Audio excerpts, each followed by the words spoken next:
welcome everyone to another Conversations in the Void. I'm your host, Graveyard, joined, as always, with my off-screen producer, Salem. Make sure to say hi to Salem in the chat. Now, I've talked to this gentleman a few times on the phone. I'm pleased that we finally got him onto the show. Please welcome actor, producer, radio show host, and teacher with works including Hope, Ghost Trader, and Blood on the Bayou. Please welcome to the Void, the one and only Joe Ray. Hey, what's happening? Oh, just all the fun stuff. How you doing tonight? I'm well. I'm a lot warmer than you are. That's for sure. Exactly. I'm sitting here sweating. I'm sweating. I sweat too with having to wear the hat on, having the closed door of the office, and a bright light on me. I sweat in this office. So. I might have to pop the AC on. That's what's crazy here. It's February. We're dropping the AC on. So that's crazy. Oh, it's awesome. I said we keep the window open at night, so it's okay. It works. All right, so Joe, welcome to the show, and I want to get to know about you, and then getting kind of the meat and potatoes of this. So I know by doing research on it that you started off, acting in your church's plays. And you said you worked on school stuff as well, middle school and high school. So besides that, what brought you back into the world of acting? I was. I guess it was just a series of events. And I call it McDonald's. McDonald's was my impetus. Because we would act out. We always used to do voiceovers. Like we would say, "Welcome to McDonald's. How can I help you?" We'd act all professional on the radio. Meanwhile, we're back there being stupid. Because we're teenagers, we're just being dumb. Right. And in college too, whatever. And then I got into writing songs and jingles because we were bored. And then we would do McDonald's action figures like, "Here's your cup," So we would make stuff up. We got very creative. It's interesting how creative you can get when you actually enjoy the job, and you get bored a little bit, but you enjoy the job, enjoy being around the people and stuff. And then while I was teaching, an advertisement, or it was 2015. An advertisement came on the radio and said, "Hey, there's an acting thing here. You want to go do this?" And I'm like, "Man, no." I was like, "Nah, not really." And it came on again. I was like, "Nah, not really." And then the next day it came on again. Boom. I was like, "Yeah, let's go." so I applied, and the next week they said, "Okay, come next week for an audition at the hotel at the Orlando airport here in Florida." Okay. And I went and I wrote. They said, "Have a monologue ready." I'm like, "Well, okay." So I wrote my own little thing because I've written things before, little play skits and stuff.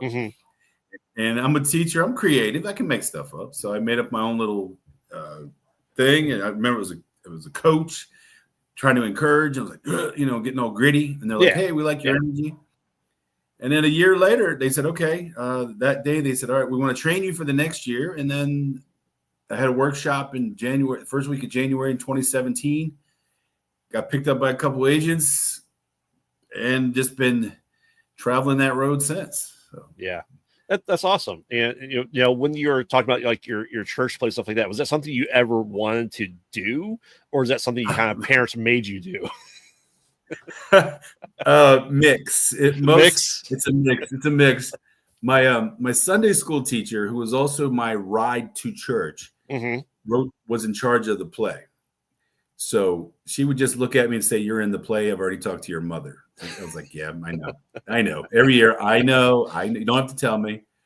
But I would usually have the lead part, or one of the lead parts, and because it was just it was but it was fun. It was a lot of fun. And then as I became an adult and did a church, there was a ministry that came around. It was a Len Meyer's ministry. They're actually professional. Their whole thing was professional plays. They would do an hour and a half play. And I played, let's see, the abusive husband. I played and I played Satan. I was like, okay. I said, I play a bad guy pretty well. I was like, I'm usually a decent guy, but I play a bad guy pretty good. So but it was fun. They dressed up, and you had I was in all black, and being all crazy had the Incredible Hulk hands, and it was fun. That was fun stuff. Now, did you work that as an adult too? You said, right? So as an adult. Yeah.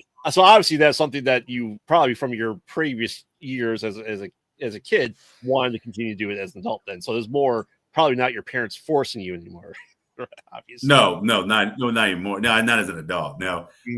Actually, when I was in college and after college, in Pennsylvania, there was a the pastor at that church liked to do. He loved to have what do you call it, interactive sermons or skits. People would come and do a skit to accentuate the message, and I did some of that, and I was like, oh, okay, that was kind of fun. Except that it was a much bigger church than I grew up in. I was like, oh, there's 1,500 people out here. Oh, that's wow. a little different.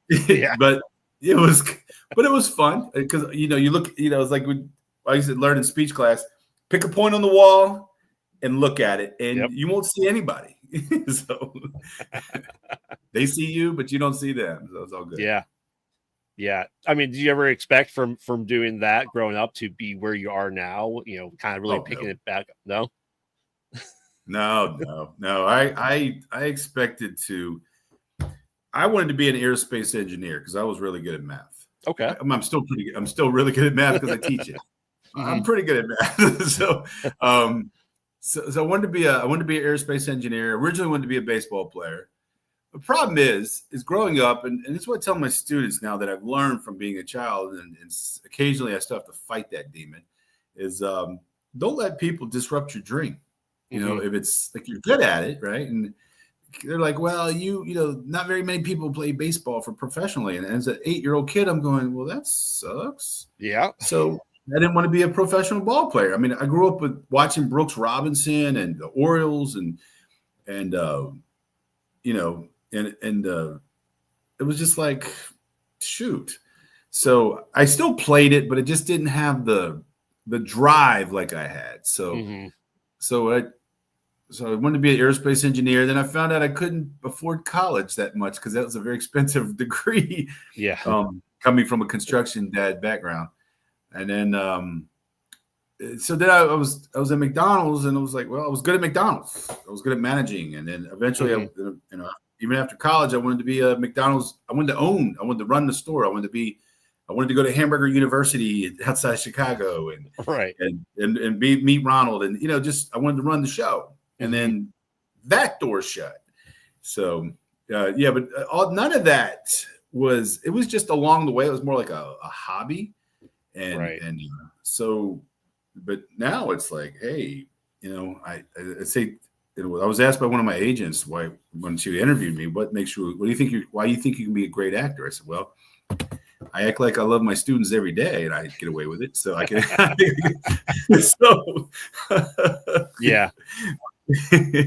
And I've taught kindergarten and middle school. Ooh. Yeah. No, kindergarten was easy. Kindergarten was the fun part. That was the fun part of my life. I mean, high school, I love high school. I love teaching seniors, but middle school, that was boot camp. Oh my gosh.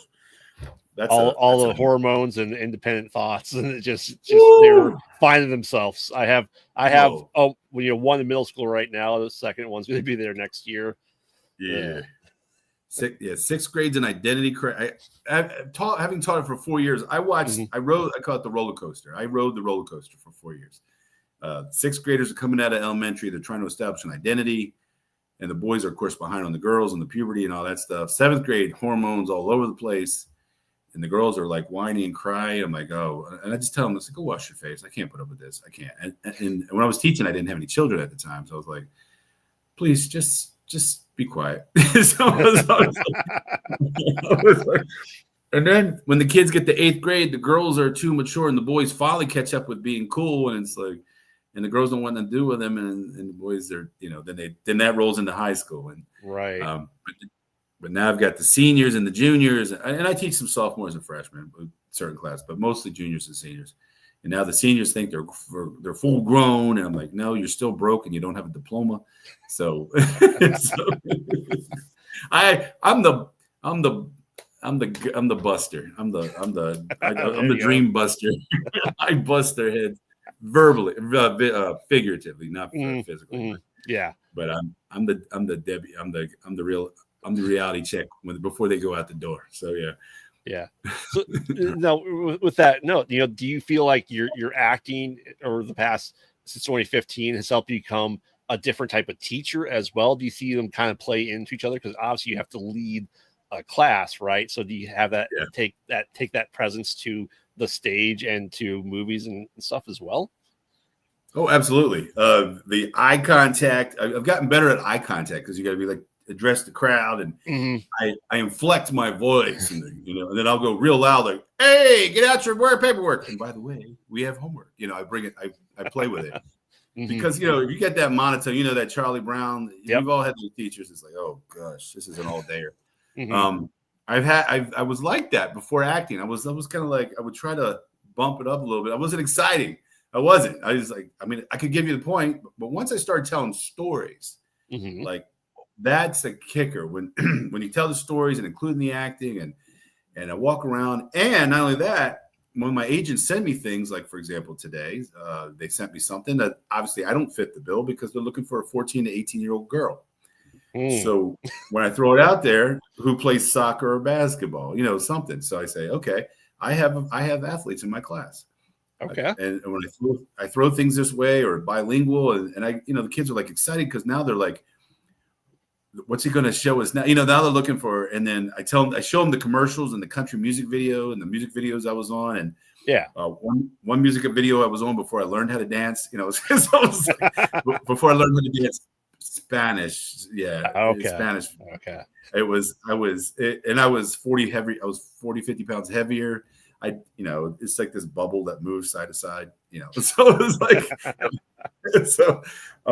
but yeah, it makes the class much more fun and enjoyable. And the kids, you get the stories and they're like, hey, what did you do? Did you film? And now you have children who are interested because now you're not the teacher that they don't know about. Because what's crazy is that, you remember now, we're growing up with kids. How much did you know about your teacher? Like, really? Oh, nothing. Nothing. Yeah. No, it's like if you saw him in shorts, you're like, wait a minute, you got legs? And then exactly. Right. And a couple of my teachers were my coaches, like baseball, football, whatever, and basketball. So they were my coaches. So you when you were out on that, but you didn't know anything. You knew that they lived half an hour away or whatever. We had one teacher that lived 1 block away, but nobody, he was my science teacher, and nobody, he would go to work, go home. That was it. And I was like, okay, good. I didn't want to talk to him anyway. And so now it's like but my music teacher, actually, if I go back, my music teacher, Mrs. Gregory, she was, if I go back to something artsy, because she actually got me interested in the guitar, which I don't play. I haven't played since 8th grade, really. But it was kind of like that kind of stuck with me. And I like the music, and it's just always, we love music, and I just kind of implement it. So I sing during, they throw something at me, I'll grab one of their songs that they listen to, the clean ones, of course, not the ones that are gibberish I can't understand, right? Or even some of the kids, I'll rap back at them, or I'll sing to them, and they're like, and then of course you hear, stop. They're all embarrassed. Stop. Please stop. It's too early. So, or I'll. As I've said before, I've never learned to talk so much trash until I became a high school math teacher. Oh, I'm a trash talker because it's like I see kids walk down the hall, and I'm gonna say it here. There's a future coming where I'm going to be doing stand up. I know it just because. Okay. A lot of teachers have gone into stand up, and I see that, like board teachers. There's a whole tour of that, and a lot of teachers they're doing stand up. I was like, I've got material for days on this. I just got to look at my hallway and watch kids walk down and go, I got this. This. Let me write this down. Pull your pants up. Say no to crack. It's like whatever. Yeah. So, just the token white boy that's in the black culture club. I'm like, it's a black awareness club, and there's one white boy. Yeah. I'm like, that's funny. So, and he's cool, but they, they're all embracing. They're like, hey, whoever wants to, they don't care. It's like you join the club, you join the club. But yeah, all that has prepared me, and it makes teaching fun. And I don't let them when they think they're going to go to sleep and there's nothing to do. I'm like, like today, one child told his teacher right next door, his math teacher who's next door to me, said, "Oh, I don't think we have any work in this class. Come over and visit your class." I was like, "What class is he talking about?" Because when you think you're done an assignment, I've got 3 more lined up, ready to go, sitting online, waiting for you to go to. So I'm that guy. But it's never a dull moment. We always got stories. Keep the kids innovate. You know, it's more engaging now rather than putting their head down. Mm-hmm. So when it starts to get a little lull, I'll pop out a music video that makes me look ridiculous. So I'm like, "Hey, did I ever show you this video?" They're like, "No, what was in this video?" And I'll show them something. They're like, "Oh, that's you?" You know, they see this big head on the screen. I'm like, "Yeah, that's me." So that's still cool though. I mean, that you talk about, teachers not knowing, or the students not really knowing the teachers, and I kind of have with my kids, they go, "Oh yeah, dad goes make, horror movies on the weekends. We don't get to see it because we're still too young and stuff like that." Right. And I brought my oldest with me to a con in Akron, Ohio a couple weeks ago. Right. And she goes, "Oh, you can talk to people about this." It's like, you saw me in a different light that she's ever seen me before. Because I can say, "Hey, I have this interview show. I talked to really cool people." She's like, "Oh yeah, whatever. Who cares?" I'm like, "Hey, I have IMDB. I'm on IMDb. Go look at that." So yes, yeah. When my students are supposed to be doing homework in class, they're on the computer. Mm-hmm. Like, "Oh, was there?" And they'll recite something, and I'll be like, "Oh man," because like one day I did an audition, and this was before I learned that when you do an audition, don't put it on anywhere. Don't put it anywhere. Mm-hmm. And I still have a video. I just can't get it off of IMDb, but I'm going to eventually. I did it in my living room, and when I was chunkier, and I went, that was a horrible, horrible audition.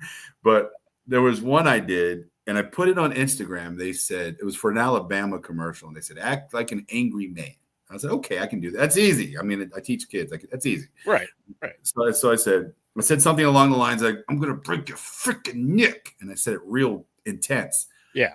Well, I put that on Instagram, and children found it, and they played it and made it viral. I was like, man, I wasn't monetized. I said I should have been. These were the kids that if I didn't know monetization then, I could have made, could have made a few more bucks. So bought some candy or something. But they dig into the IMDb, and it's interesting that they know about IMDb.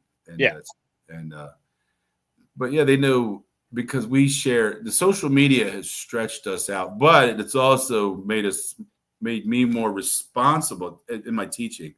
Like, I don't put anything crazy out there, like, because of I'm such a high, being high profile in a sense. Yeah.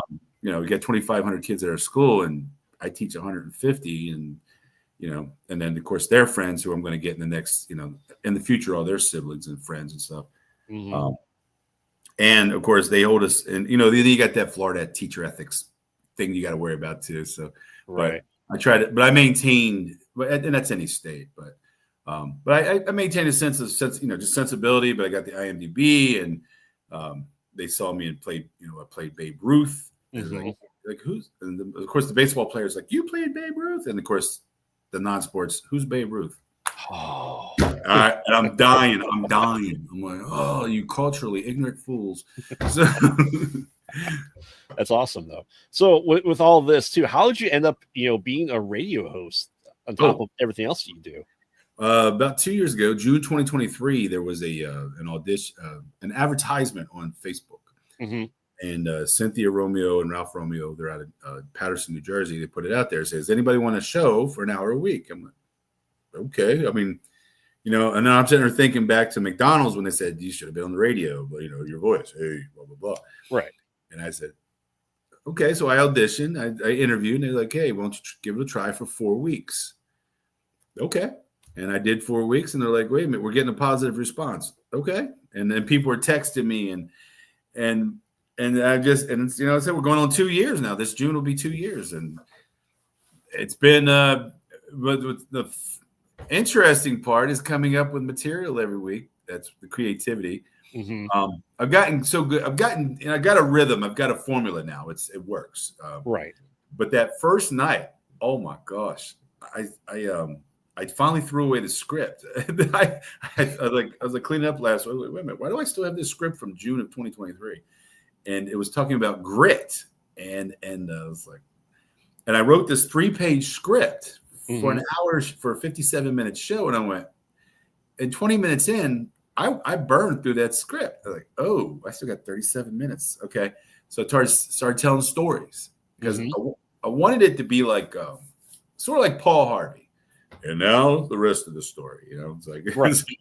And I've been doing that, and I got my little things on there. And sometimes I'll rant for, like I did this past week, I ranted for 20, 25 minutes, and I went, oh, look, we're halfway done. Oh, wow, look at that.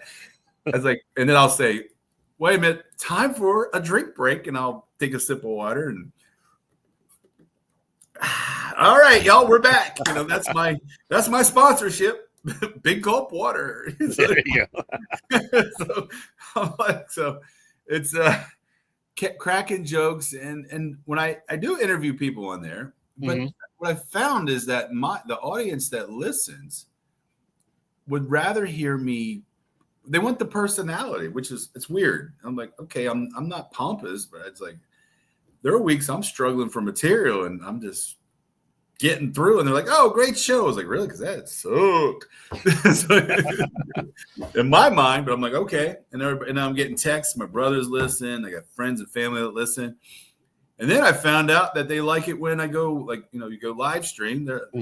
I was on Facebook Live for several weeks, and I spoiled my audience because they're like, we like you live on Facebook because they can interact with me. Right. I'm like, okay. And but my ring light broke, so I was like, all right, whatever.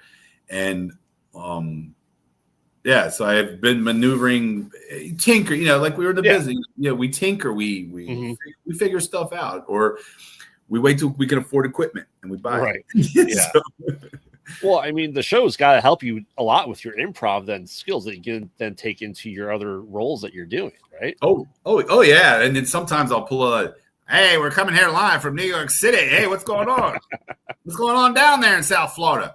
I don't know, man. I'm just hot. I'll sweat it. The voice is but I'm from Maryland, so I've got that Mid-Atlantic, Philadelphia, Rocky marbles in my mouth sometimes kind of thing. And right. When I'm normally talking, it's normally that, or I get a high pitch New York. Hey, what's going on? And they'll be like, Joey Bag of Donuts. What's going on out there in New York? It's cold. Give me a blanket, Yeah. And I don't quite got the Minnesota, the Midwestern. I don't quite got that. Yeah. For where I'm at, the more north you get, the more Canadian it becomes. Yeah. So. Yeah. It's like, is it a McKenzie Brothers kind of thing where it's like, hey, or whatever. Oh yeah. Then I have a sister that lives in Hamilton. She used to live in Toronto, and she starts talking. I'm like, and you want to sit there and I can hear I hear her talking. Sometimes she's like, "Are you listening?" I'm like, "I'm too busy listening to her voice." It's just, I'm like, I love you. I see you once a year, but all right, whatever. Yeah. She goes, "What'd I say?" I no clue. I wasn't, typical man. All right, whatever. There you go. But hey, it's helping you with your accent and your voices, right? So you right. just gotta have more conversations with her. Oh yeah, well, with her, and we have people from Canada, and then people from all over the United States. But and it's like in Florida, like you said, the further north you go, the more Canadian it goes.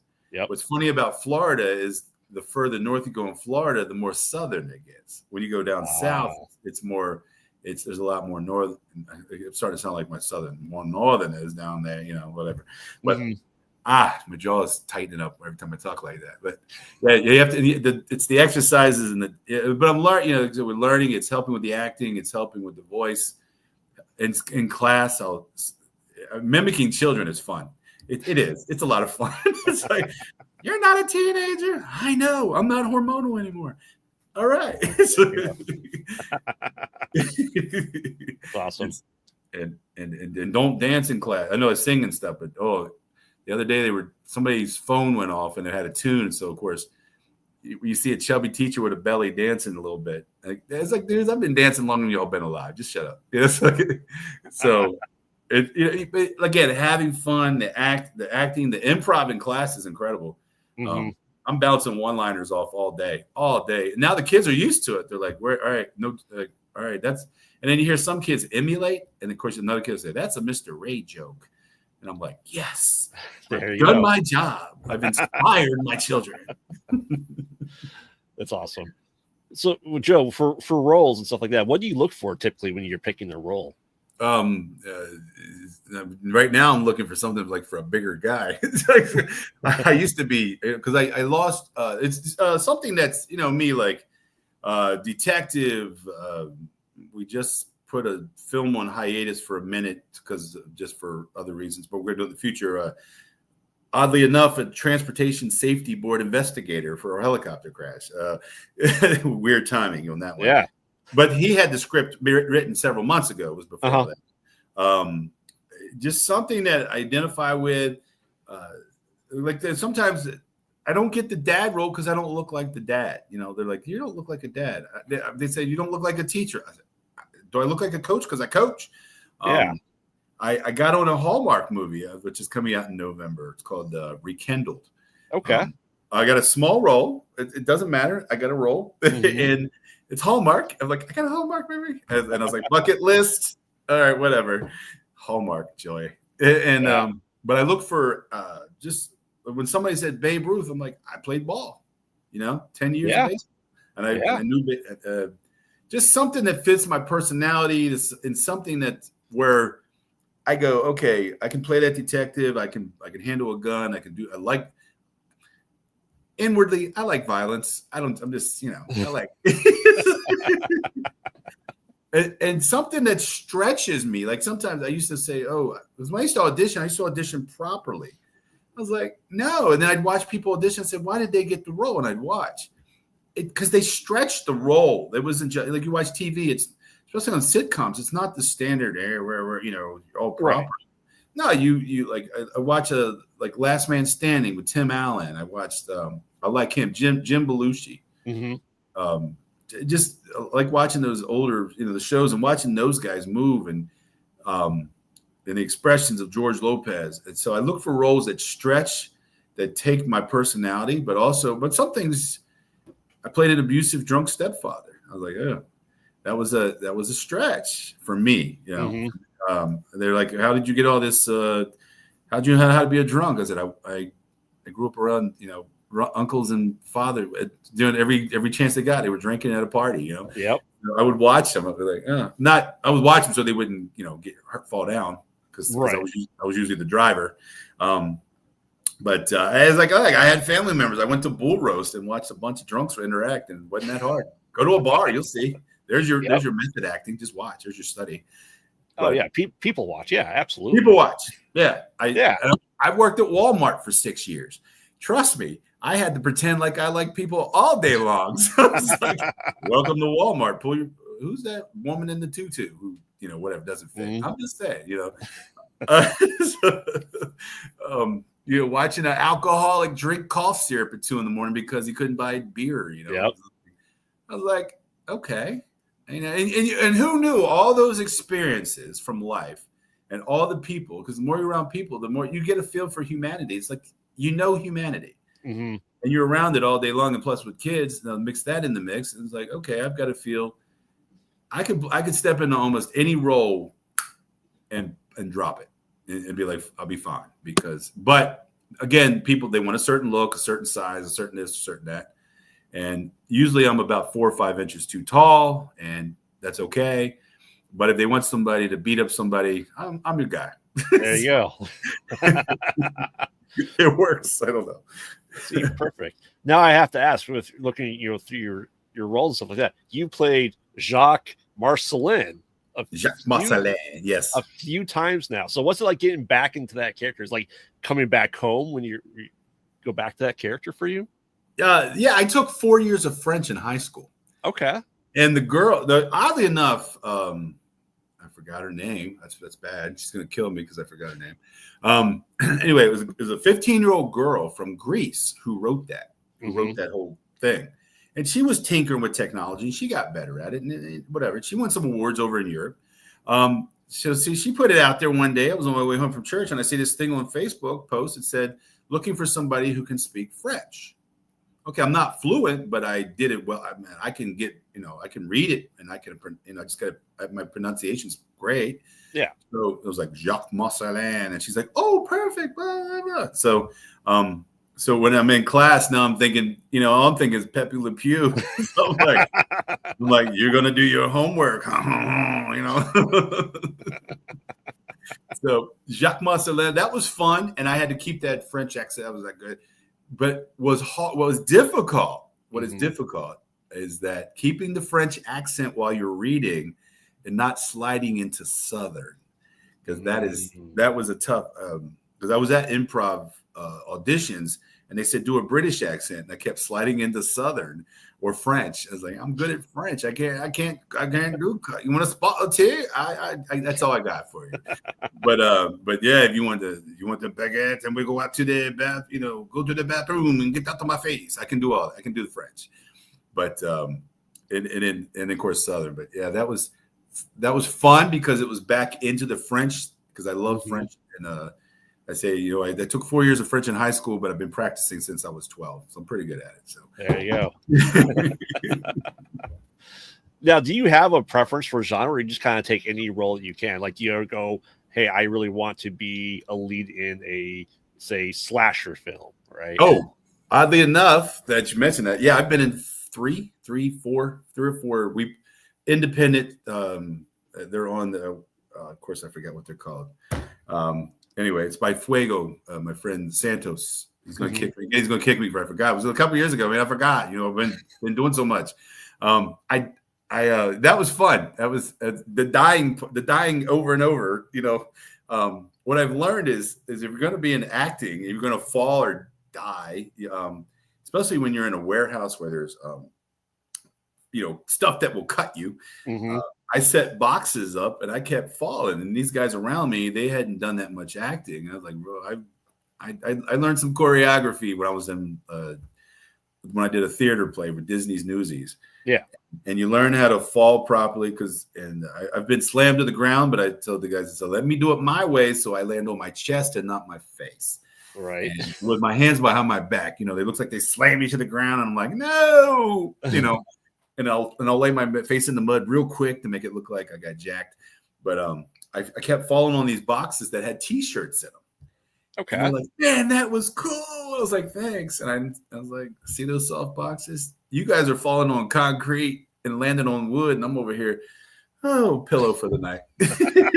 I'm dying, but I've been the guy, head of an assassination agency, where I finally said, just let me shoot somebody. And I finally got this double tap. I was like, yes, a bucket list, check. I guess a dream role would be, and I didn't know this. They actually, Criminal Minds put out an audition about a couple years after I started acting, about 2019. Okay. And they were looking for and I was a big guy, I was 320, and they were looking for somebody the same size as one of their characters who was a big guy. They wanted two big guys. And I didn't know, but they said a certain age. But what I didn't know is that if you can pass for that age, they were looking at the 35. No, back, we're talking 7 years ago. I didn't have as much gray hair, as I was less wrinkled, whatever, less teaching. Right. Yeah. So I found out that you can go for those roles as long as you look like you can fit the bill, and then they're flexible.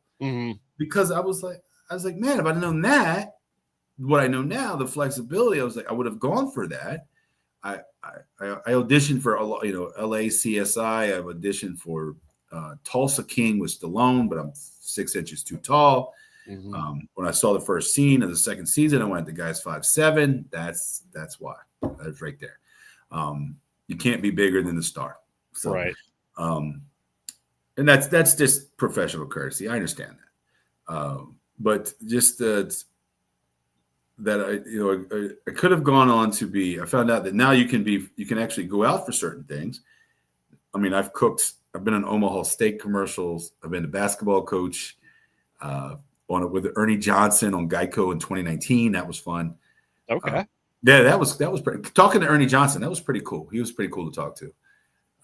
Down to earth guy, real down to earth, and just all the roles I thought, you know what? Now I just go because they're like, look, can you pass? Because when I see these guys, you remember what was the movie Christmas Story? The father, yeah, he was like what 50s then, and the kids he was like 58, yeah, and the kids were like 8, 6.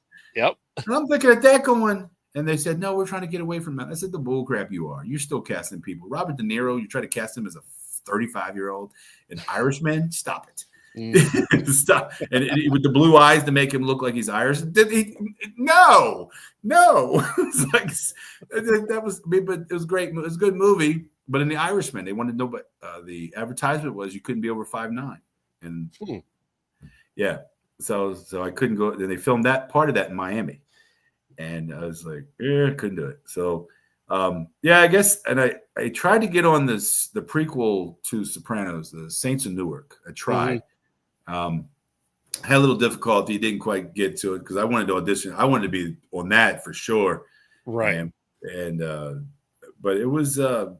It's just it depends on the role. Like if they want somebody that looks mafioso, I've been on Ozark as a mobster. I've been a mobster 3 times, an abusive father 5 times. I'm like, oh, I teach high school guys, and I still haven't been a teacher yet. So, right. But they're like, nah, you don't look like that. I've been a cop and I've been a detective about 7 or 8 times, So, because I bring off that authoritative vibe, and but I've never been being the soft guy is just not my. Some guys just don't do it. Like a Clint Eastwood or John Wayne, they don't do the soft role well. They just that's not their billing. So yeah.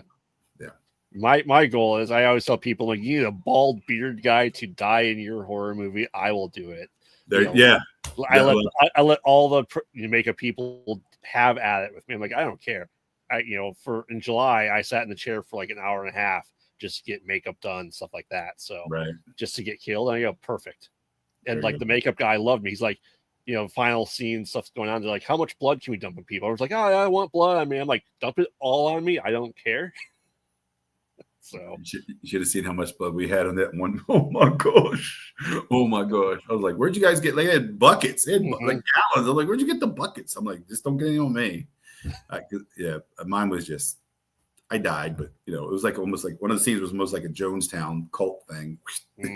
Everybody just started falling like it was, and that was actually a church scene, and the killer was in the church membership. I was like, this is bad. Now I'm going to church I'm looking for the killer. I'm like, all right, who's the killer in this one? There you go. I'm not praying with my eyes closed, guys. I'm watching all y'all. Awesome, Joe. Well, let's get into these rapid questions. We're over time, but in your opinion, the hardest question we ever ask is practical or CGI? What do you think's better? Practical or CGI? I like practical better. CGI I did guess it because you could almost CGI is kind of like, come on, y'all.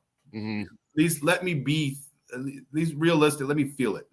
No CGI if it's like obviously some things like for example I watched Fast and Furious 7. And I went, stop. I'm sitting in the movie theater. It was on my birthday, and I'm eating popcorn and going, this is horrible. This I like I know it's going to be. I know what I'm going into, but it was a free movie ticket because I gave blood. I'm here, so I'm just like, all right, CGI. Like some of the CGI, it's great because we had to CGI some stuff, but I guess now with more CGI, it makes it okay because but I like the practical better. Yeah. I agree. I think practical, with enhancements by CGI. I think because it's better. I've talked to lots of people, especially independent stuff, is that if you're practical, it's easier to act around something that you can tangibly hold and see and stuff like that. Oh yeah. We had there's 7 Roses is a movie. It's a psychological thriller. It's on Tubi, and I'm the deadbeat dad. Anyway, in that one, but Yeah, we had to. It actually rained on a scene, which was perfect. And they're like, "You couldn't buy this." I'm like, "It was a great," and we had to tell the neighbors, "We're going to scream, so it sounds like we're killing somebody because we are." Anyway. All right, so Joe, besides you talking about you want to be a big mob boss or something like that in the show, is there any existing IP or franchise that you would just like if someone calls you tomorrow and goes, Joe, I got this role in X, and you just what would that be? Oh man, I like Tulsa King. I would definitely do. Was Stallone. Law and Order. What's the one I could easily see? What's it called? Shoot, Night Agent. Yeah. Okay. Because I just got in all these series that keep popping up. I'm like, I could do that. I auditioned for Black Mafia Family. I was too tall. I noticed that. I was too tall and too young for some roles. But yeah, Tulsa King or Law and Order. Anything. Well, I know that's going off, but anything with a CSI or that kind of thing. Yeah, just I would definitely. Would definitely do. Do you know Jimmy Barbaries by chance? Jimmy Barbaries. He's in Florida and he's working on a show that is The Sopranos meets like a witchcraft or a cult type show. And he's been on the show, and I can get in contact with him. See, he's sure, yeah, okay. Yeah. I mean, we're in the same state. Might as well. Let's make it happen. All right. Because I did play a detective in a it's called In the Cards with my friend Vesta Meard, and she wrote a trilogy, and I actually played a detective who had to use a psychic to try to find the murder. So it was it was fun. It was fun. And you got to ride a horse for the first time. Got to ride a horse. Oh. What a way to learn. Yeah.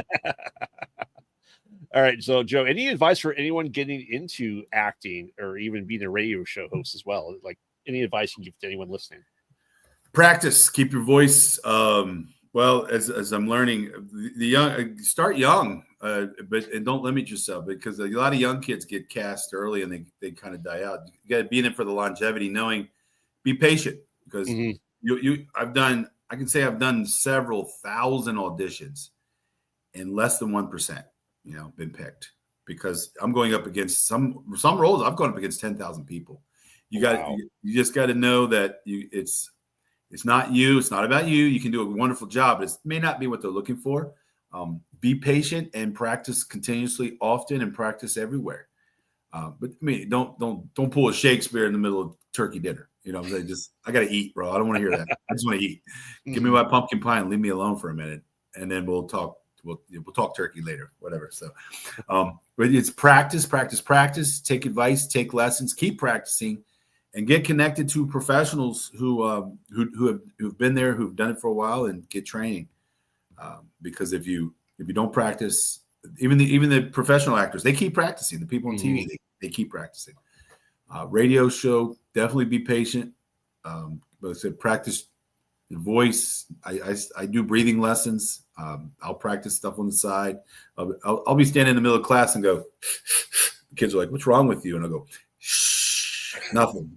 So, but the choir kids know what I'm doing. The choir kids, oh, you're doing. We know that. They're all excited because I identify with them. That's how I say, make a connection. So, but stay relevant. Don't get all, stay relevant. Don't get all out there extreme and that people are, find and study the culture. If you go into a role or whatever you're going to talk about, keep it relevant and study your audience, know your audience, because that's the big deal. If you don't have an audience, you don't have anything. Right. Yeah. That's good advice. Like I said, as people say, it's a numbers game, right? It's right. You just got to keep doing it. And, I know the pain points that people have been having with like the self tapes, right? That you have to, tape it yourself, edit yourself, send it in yourself. Yeah. That, oh my gosh. I was very horrible at that for like 2 years. I mean, 2 years of like, why am I not getting a role? They're like, you suck at your self-tape. Thank you. And then there's a guy named Aaron Marcus, and he said, he's on YouTube everywhere, but he said, just have fun with your role. If you don't get it, but you had fun doing it. And I was like, oh, so now when I do my thing, I have fun. There you go. And sometimes I get picked and sometimes I don't, but either way, I still teach and I got a job. So I'm good. Awesome. but of course, bigger paying jobs, I'll take them. Yeah, I'll take them. Awesome, Joe. So where can people find you, follow you? Give us all your pluggables. Oh, my plug. Okay, so I've got let's see, joeray.fl on Instagram. I'm on Joe Ray on Facebook. You can find me there. Mr. Joe Ray Educator, which I'm modifying my YouTube page. What else I got left? Joe Ray 7088 on that's still X, Twitter X. Still call it Twitter. I still do it. I am on Snapchat, but I'm trying to get. I don't hate it. It's not feasible for me. Whatever. I just don't find it functional. And then you can find me on WPAT 9:30 a.m. every Tuesday night from 6 p.m. to 7 p.m. Eastern time on WPAT930am.com. There you go. Awesome. Thank you, Joe, for joining us tonight. It's a pleasure. And as always, follow our show and everything we do at PodOutatNight across all social media. You respond, answer it. You type a question, it comes to me, I'll answer it. So we'll see you next time. Don't get lost in the void. Good night. Good night.